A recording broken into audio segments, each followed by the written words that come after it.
All right, so the title here actually comes from a review on this topic that we very recently published in Nature Genetics, Pangenomes graph, and their applications in biodiversity genomics. We were aiming to fill this gap of knowledge now that pangenomes are becoming more and more popular. And the author list is the one you see below. It's a little sad in the sense that it's not the kind of paper you can download for free, so it's not open access. So if you have any issues accessing it, please let me know. I'm happy to send you a copy or just reach out to any of the other co-authors. Right, so ERGA is about generating reference genomes, and we know how foundational they are for genetic studies. How can they can inform population genomics, GWAS studies, you name it. And even though they may be very contiguous, complete, and accurate, they may not be representative of a species in the sense that they may miss some of the variability. That's where sort of the idea of a pangenome comes from. The term pangenome was actually introduced in 2005 in this paper from Tetlin et al. And it was really meant to introduce the idea that there is a lot of variability in a species. They were looking at bacteria, Streptococcus in particular, and realized that there is a core genome where basically every single individual in the population has the same gene set. And then there is a dispensable genome of partially shared or strain-specific genes.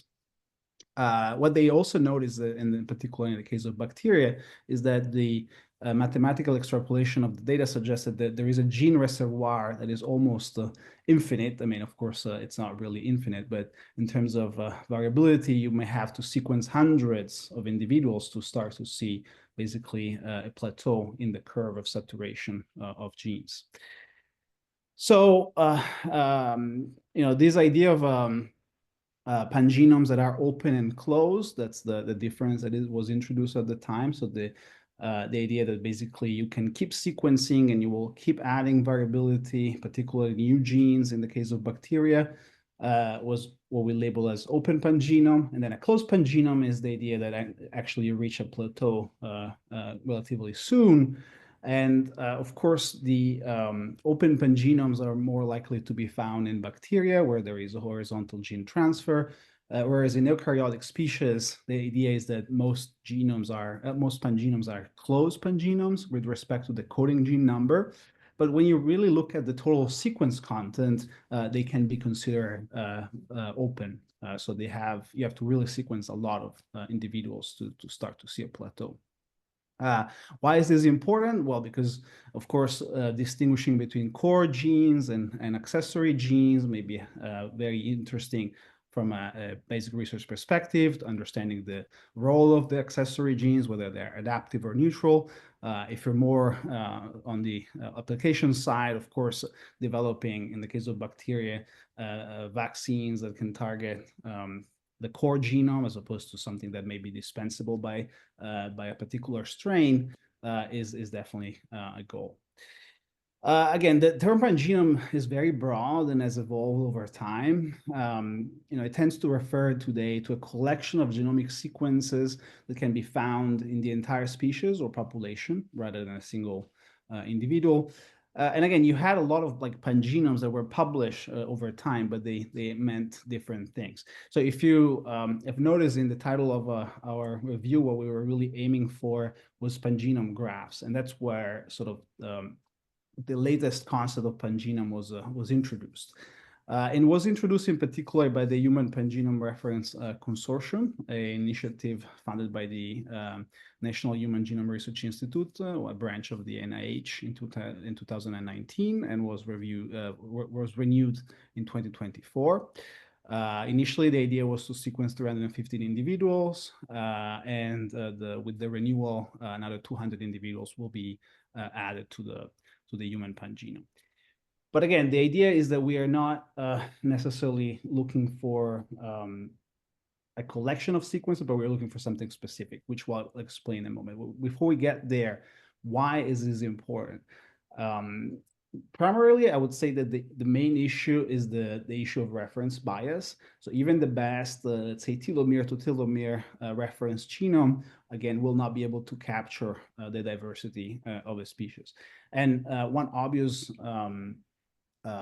consequence of that is that you will have potentially, if you're doing a population resequencing experiments, you will have missed opportunities for read mapping. So you will have, as in this case, if you map to a linear reference and there is a highly divergent region in a particular individual, those reads will not map and you will fail to capture that variation. Whereas if you use a pangenome reference where you have multiple individuals, you have more chances to capture that variability. And of course, if you're interested in studying variability in your project, this is sort of the goal, right? Trying to find the most exotic variability. So the pangenome graph can be constructed in many ways.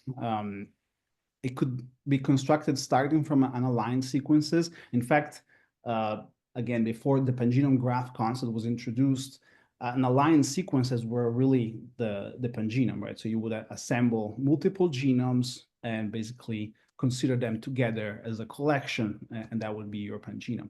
But again, with the development of new computational methods, we can now represent things differently.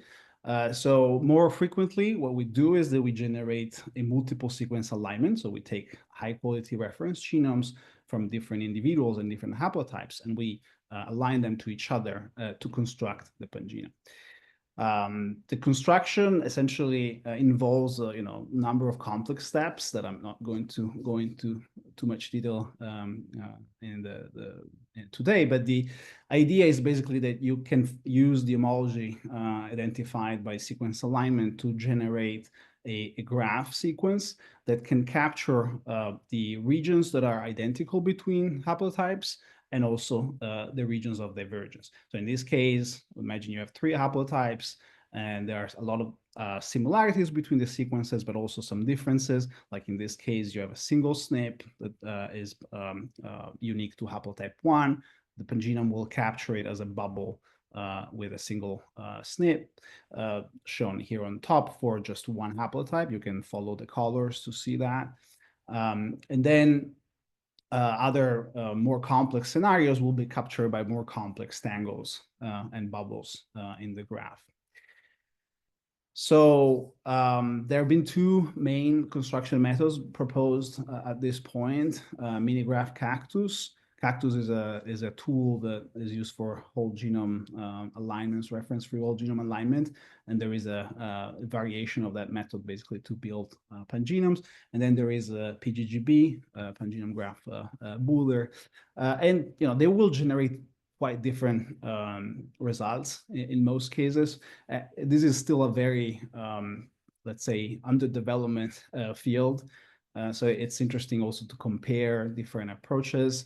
But these essentially are pretty robust at this point, and they will allow you to generate this data structure that we call pangenome graphs. Then you can do all sort of operations like sorting, indexing, pruning, subsampling, and so forth. Now, for this group, I believe the most interesting thing is probably how you get there. So it really starts at sample selection. Then, of course, the sequencing method is also important, and the assembly method is important. But if you want to capture variability, you have to start with the right samples, right? And of course, long reads are really important here. It's impossible essentially to build a pangenome from short read sequencing. So a few tips here that are also more detailedly and more reviewed in more detail in the paper. One is maximize genomics and biographic diversity. Make sure you balance sex representation. You may want to use a panel of variants. So usually, often before you build a pangenome, you have a lot of genetic data for that species that you already generated in the past or others have generated. So you can use a panel of variants, SNPs, structural variants to try to estimate heterozygosity, relateness, inbreeding. You can use clustering techniques to select representative individuals. If you have a lot more, then you can possibly pull into the pangenome. And you can do some analysis in retrospective, or even just build a draft pangenome and go back to see what happens, and where sort of you should have a cutoff in terms of sample size. Remember that these are also still kind of quadratic algorithms. So if you want to include the tens of thousands of individuals, you're probably not going to be able to run the program. So you have to find the most suitable samples for the pangenome. And of course, try to prioritize highest quality samples that can maximize long read sequencing throughput, because again, the better the genomes as an input to the pangenome, the better the pangenome will be. Is really garbage in, garbage out. Again, haplotype phasing is crucial, because what we're really doing here is trying to represent haplotype sequences, not individual, not specific individuals. So what has been typically shown also from the Human Pangenome Consortium, but in general, is that PacBio HiFi at 30x, a bit more coverage for ONT, duplex reads, though they are not necessarily supported anymore, could have been very helpful here. And Hi-C, especially for haplotype phasing, are particularly useful. If you can generate a telomere to telomere assembly using HiFi and ultra-long ONT, that would be fantastic, because including at least one high-quality assembly as a backbone for graph construction can provide really robust coordinates for all downstream analysis. Of course, you cannot expect to have a very high-quality reference for each individual, but again, at least having one will be a game changer. Now, these pangenomes can be visualized in a number of ways, and this is also something that is really under active development. There has been a lot of use for bandage. Some of you may be familiar this has been used for genome assembly for a long time now. So you can visualize the strings that sort of compose the pangenome. You can also go and zoom in at base level with these tube maps. There are a number of tools that can generate them. Again, they can be useful when you're looking at the fine-grained structure of the pangenome, but not for like large structural variation. And then the main goal is really to use this to assess variability, right? So how can you do that? There are a number of interesting ways. I would say the one that is really novel compared to anything that was ever done before is this graph decomposition approach. So the idea that the variation is already embedded in the pangenome, as opposed to a traditional linear reference, realignment, variant calling approach. The pangenome itself contains structural variation. Is just you have to be able to find it, right? So the graph decomposition is the term that we use to basically describe this process, where if you have a bubble, like we've seen before, that will represent a SNP. So if you can identify the bubbles in your graph, these will be SNPs. Indels will have a similar structures, and so inversions and duplications and so forth. So there are tools to do this graph decomposition. The other thing you can do, which is sort of the graph variant of the traditional, again, sequence map and variant calling approach, is graph augmentation and variant calling. So basically, you augment the graph by introducing, and in this case, you can use show read data. Basically, you remap the reads to the graph, and then you can do the standard variant calling. Again, in this case, there are complexities in terms of algorithmic development, but at the same time, you can find variants that are not captured by linear reference.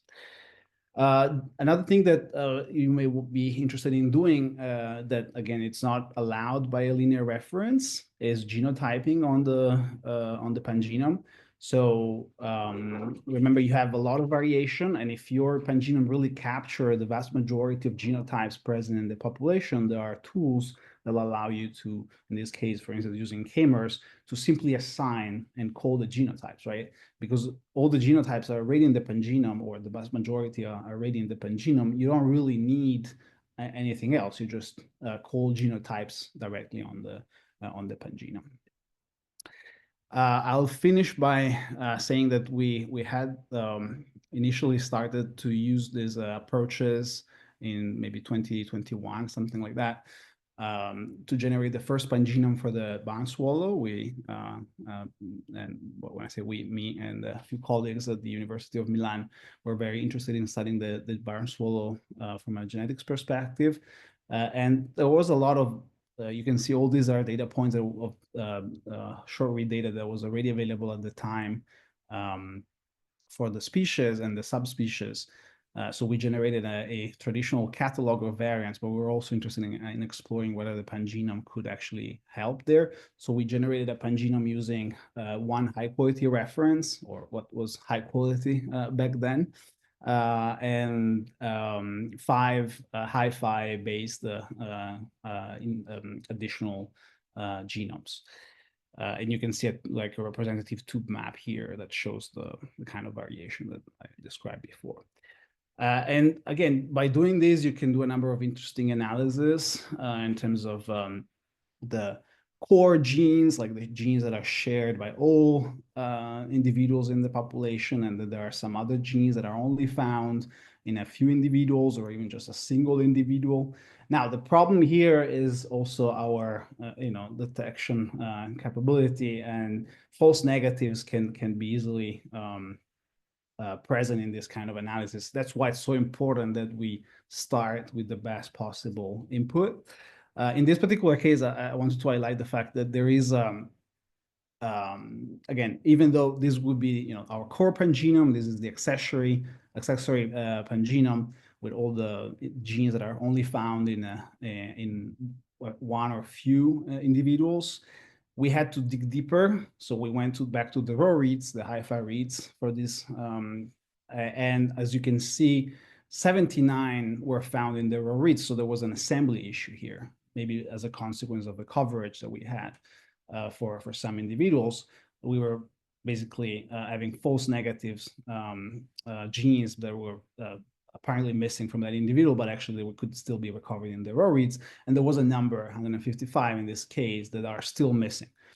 Are they really still missing? We went a little deeper. Again, we don't think that they're all accessory genomes, because if you look at their GC content of the missing ones, it was really high compared to the one we could recover. And if you look at GC denucleotides, or GA, which is known to be an issue for PacBio sequencing, or AT, as you can see, there were highly significant differences between missing and found. So again, it's hard to draw conclusions on gene completeness if you don't have the full picture. So it's really important, again, that you plan ahead in terms of sequencing to make sure that you can recover everything.